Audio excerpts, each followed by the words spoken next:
A quintessential Canadian favorite that I know you're going to love as well, butter tarts. They're just as decadent as they sound. Stay tuned. Hi everybody, and welcome to the holiday series at Fun to Know with Carol.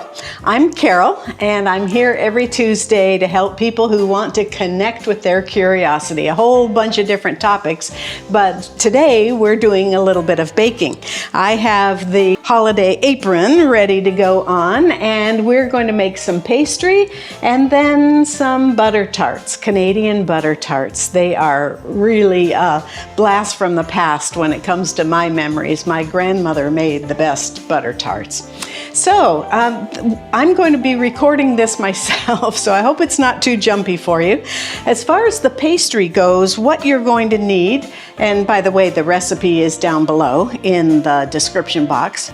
You're going to need a cup of butter, 6 ounces of full-fat cream cheese, and then flour, sugar, salt, and that's all there is. Now I'm going to make this 2 ways. I'm going to do the cream cheese pastry, and then I'm also going to do a store-bought pastry because we're going to use a pan here that's got lots of muffin holes, and so I thought it'd be nice to give you an easy option as well if you don't want to make pastry. So there will be an easy option. The filling is super easy, so this is by far the hardest part, and even that is not very hard. Okay, so let's get started. I'm going to be using my stand mixer, but you do not need to use a stand mixer if you don't have one. You can simply use a hand mixer, or you can mix this by hand. That works fine.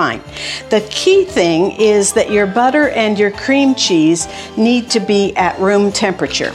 So you want to put them into whatever bowl you are doing for mixing. And this is 1 cup of unsalted butter, which is 225 grams if you're using those measurements. And then you're adding 6 ounces of full-fat cream cheese, which is 170 grams. I'm actually using light cream cheese just because the grocery store did not have full fat. They were all out of it. So we'll see what difference that makes. And an option is 2 tablespoons of granulated sugar. I'm going to throw that in there just because. I always use baker's sugar just because it's a finer grain and because it makes me feel official. So that's why, for many, many recipes, I don't think it would make a bit of difference in this recipe, but for many recipes it does. So we're going to get started, and we're going to beat this until it's light and fluffy. So this is very light and fluffy now, and it's time to add our flour. We're going to take 2 cups of flour, and I did measure this out. I didn't measure it in this container. 2 cups, which is 260 grams of flour, and then just a dash of salt. Since you've used unsalted butter, we will use a little bit of salt, about 1/4 teaspoon. You want to incorporate this slowly so that it doesn't come up and fly in your face.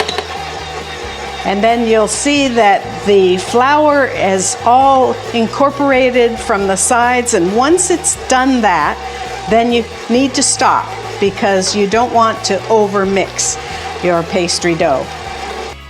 It's come away from the side. That's just how easy it is. We have cleaned off our paddle, and this is what our pastry dough looks like. I can smell the cream cheese. It smells really good. So what we're going to do now is chill it for at least an hour. Instead of just chilling as one big blob, which would be hard to work with, we're going to divide it into fourths, wrap it in cellophane, and chill for an hour or overnight. Could be overnight as well.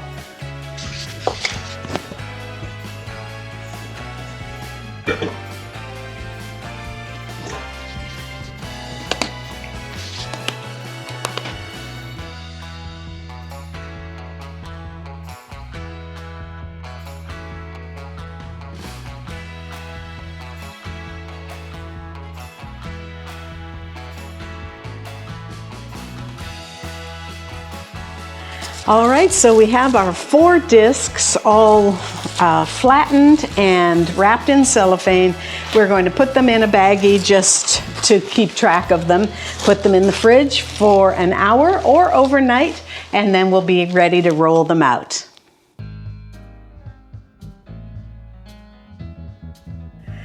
So our pastry doughs have sufficiently chilled. I'm taking them out of the oven and I'm going to put them over here just to get to room temperature while we make the filling.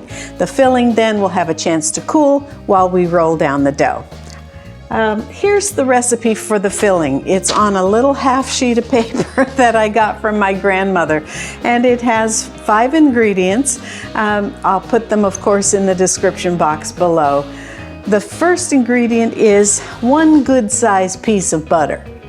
So I'm going to use a stick of butter. I think a good-sized piece is actually a half a stick, but I'm going to double this since we're making 48 tarts. This is a foreword to the process that I'm going to show you. I'm going to show you a double recipe for this filling, but it really doesn't need a double recipe for the number of muffin tins that I had. This was the first time I've used this muffin tin, and it has 48 small muffins, and I thought, oh, I'm going to need a lot more filling. You really don't. So where I tell you the quantities, go by the ones in the description box for a single recipe. Okay, we've melted our cup of butter, and then we're going to add the other ingredients in this order. We've got 2 cups of sugar. That's 2 cups of brown sugar. We're going to add those in.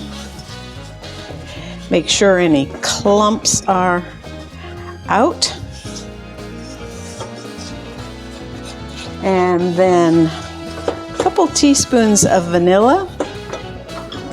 Again, if you're just making half of this recipe, these quantities are pretty easy to adjust. And then 2 eggs that you've beaten.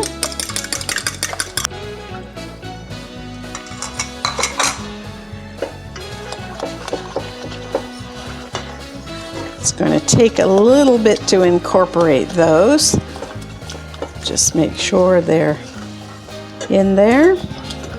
And then the last ingredient, which is controversial to say the least, and that is a cup and a half of raisins. If your family does not like raisins, you do not need to put them in. And there is even some cultural argument over whether raisins belong in butter tarts, but our family likes raisins, so we put them in. So that's all there is to the filling. It's all been melted, incorporated. I'm going to take it off the heat and let it cool. So let's start with our cream cheese pastry first. I am not exactly sure how many this is going to make, but we'll flour our rolling mat, and then I use this rolling pin that comes with different size ends just because I find it easy to make sure that everything is the same thickness. You want your pastry to be about 1/8 of an inch thick because these muffin tins are very small. You don't want there to be so much pastry in there that you can't taste any filling. So we want our pastry to be quite thin.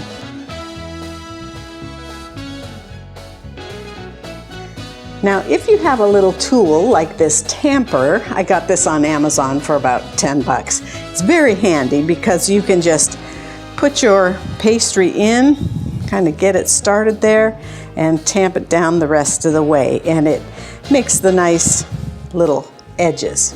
So we'll go ahead and get the rest of these pastry dough ones finished, and then we'll do the store-bought pastry so you can see those as well.